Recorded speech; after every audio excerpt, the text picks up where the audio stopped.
Live from downtown Detroit, Local 4 News at 6 starts now.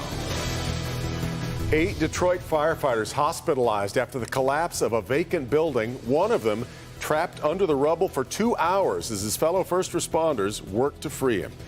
Glad you're with us tonight at 6. The dangers involved with being a firefighter on full display today on the city's east side. Indeed, right now it appears everyone involved will be okay. After the Mayday call went out, the escape of several firefighters and the rescue of others played out live here on Local 4. Sean Lay was there describing it all in real time. And Sean, you've done so many stories with DFD. They're a tight-knit group, and this was an emotional few hours for them. Incredibly stressful, incredibly emotional. Great sign of how everyone works together. Everyone was so calm. They were going to get this guy out of there. Lots still happening here. ATF, also investigators here, as this is a suspicious fire. The home where all this took place, the rescue, it's being brought down as we speak. Now, 8 firefighters are at Detroit Receiving Hospital right now. I just got an update from the chief. He expects 7 to be released sometime this evening. One who was trapped in there, he believes will be held for observation at least overnight. Here's the latest. It's our worst nightmare. We train for this. We try to prepare for it as best we can. But how do you prepare for something like this? Detroit firefighters trapped. A Mayday call. Mayday, mayday, mayday, men down, men down. Burning parts of this vacant home came crashing down on a team of firefighters around 1:30 today.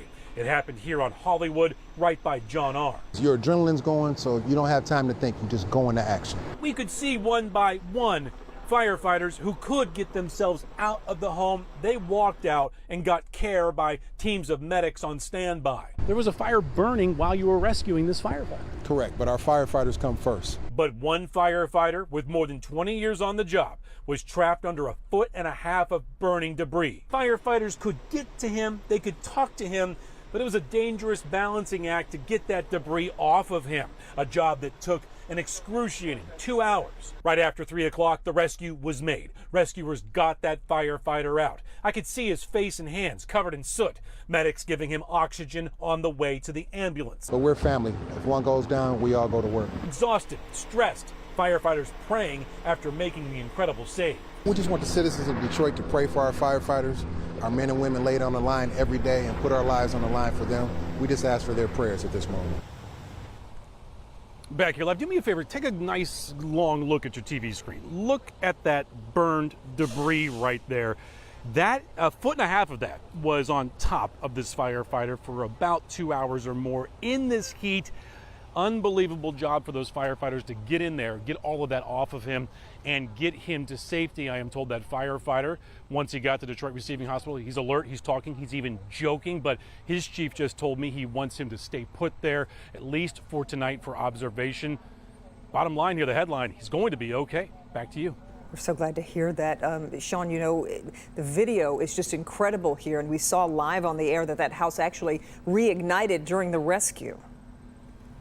I was right across the street, and I had to flag down a couple of the guys who were here for the rescue to say, look, right up here in the corner, it caught fire again. Yeah. And what the chief told me is, yeah, we know. We'll handle that after we get our firefighter out of here. That's exactly what happened. And now it appears maybe another hot spot has been uncovered here as another truck has arrived. So a lot still going on out here today. Incredible. Okay. Sean, thanks. All right, now to breaking news. As the state Supreme Court extends the state's anti-discrimination law to include sexual orientation. 5-2 opinion, the court said the word sex in the Michigan civil rights law does apply to sexual orientation and not just gender. A lawsuit on the issue was brought by businesses that denied service to a same-sex couple and to a transgender woman. Michigan's Attorney General Dana Nessel has released a statement saying, in part, our residents deserve to live in a state that recognizes the value of diversity and rejects the notion that our own civil rights law could be used as a tool of discrimination. She goes on, this ruling is not only a victory for the LGBTQ+ community, but for all Michigan residents, and one that's long overdue. Sheriff's detectives in Oakland County are asking for the public's help in finding a man charged with sexually assaulting a patient at a hospital where he worked. It happened at Pontiac General Hospital. Pamela Osborne is there with the information just released within the past few hours. The Oakland County Sheriff is speaking out about the circumstances of this sexual assault, calling it disgusting that a young woman receiving mental health services at the hospital would be violated by the person charged with her care. Investigators say an 18-year-old patient at Pontiac General Hospital became the victim of a sexual assault in the early morning hours of July 14th.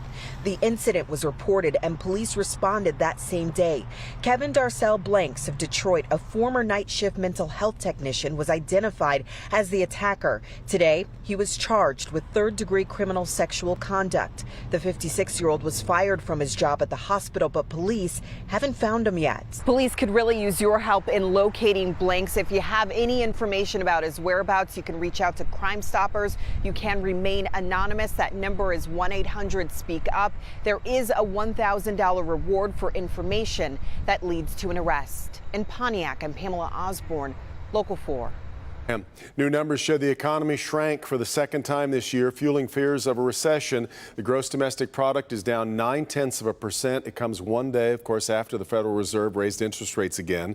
Fed hoping to cool inflation without sparking a recession, and President Biden addressed it today. Both Chairman Powell and many of the significant banking personnel and economists say we're not in a recession. Strong labor market could prevent an official declaration of a recession. Analysts say it could be months before the National Bureau of Economic Research makes a judgment, however, on that. A bill to boost the semiconductor industry in the U.S. is headed to the president's desk. The $280 billion package passed the House today and the Senate earlier this week. The goal is to address the semiconductor chip shortage by building and expanding manufacturing here in the U.S. Supporters say it will help with the chip shortages that force some auto plants to close for weeks at a time. The president is expected to sign it. Rather quietly, you'd have to say, the United Auto Workers holding their national convention in Detroit this week. So far, delegates approved a small strike pay increase, and they considered who will lead the union for the next 4 years. With a look at how that process is changed and who's running, let's bring in our business editor, Rod Maloney, live at Huntington Place downtown. Rod. Devin, you know, it's a decidedly different year here for the National UAW Convention. Because of the corruption investigations, there's a federal monitor in place. The federal monitor didn't like the old system where the leadership would essentially pick the next group of leaders and it would be rubber stamped at the convention. And so there are a number of people who came here who aren't delegates, not allowed to be even on the floor of the convention, running for the highest office. Ray Curry currently leads the UAW as president, having taken over from Rory Gamble, who retired last year. Curry asked delegates to return him to office, but not in any formal fashion. In fact, today, he didn't even deliver the usual State of the Union address. The UAW telling me it's going to release that at another time. In years past, delegates flown in from all across the country cast their ballots as the convention winds down and the union announces its new leadership, but not this year. Instead, candidates like Will Lehman of Pennsylvania, who hails from Local 677, a Mack truck local, made the UAW presidential ballot. The whole reason this was brought about, the whole reason I'm allowed to run, is because of how thoroughly rotten this organization is. They made their bed, and now I'm here. Curry and Lehman are joined by UAW Members United candidate Sean Fain, Local 163's Mark Gibby Gibson, and Local 1248 member Brian Keller of Rochester Hills. In order to get on the ballot, they needed to get a background check by the federal monitor in place and then get a sitting delegate to nominate them on the floor. Keller telling Local 4 News of Curry's executive team, Ray Curry just increased their pensions, and they just voted themselves a raise through the delegates, but they're basically telling two-tier and the retirees that they don't deserve an increase. And I'm here to fix that. So they're a little restless in the rank and file, and that could get interesting because instead of the delegates actually voting in the new leadership, the membership is going to get a ballot with these names on it. It's being sent out by the monitor, and then they send the ballots back. They get counted, and we won't know who the next president will be until December. Reporting live downtown, Rod Maloney, Local 4. How thoroughly rotten. Wow, you're right. Not the typical year for the UAW. All right, Rod. Well, that's how you really feel. Yeah, my goodness. Well, you can see from Rod's live shot there, it's a little bit windy out there, but it's still a pretty nice day. Good stiff breeze here, Brett.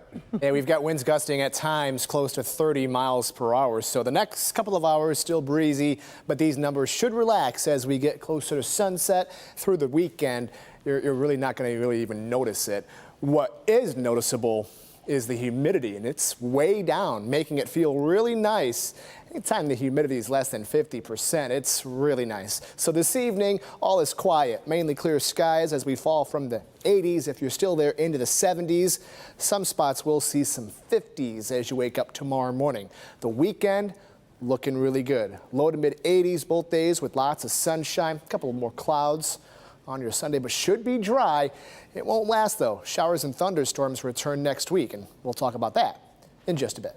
Okay, Brett, thank you. A stretch of I-94 in Detroit will reopen tomorrow morning after crews successfully moved a 5 million pound bridge into place. Time-lapse video shows what it took to get the 2nd Avenue Bridge moved over the freeway between I-75 and the Lodge.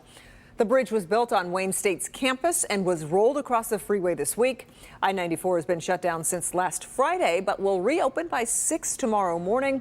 There will still be some lane and ramp closures in the area, though, through October.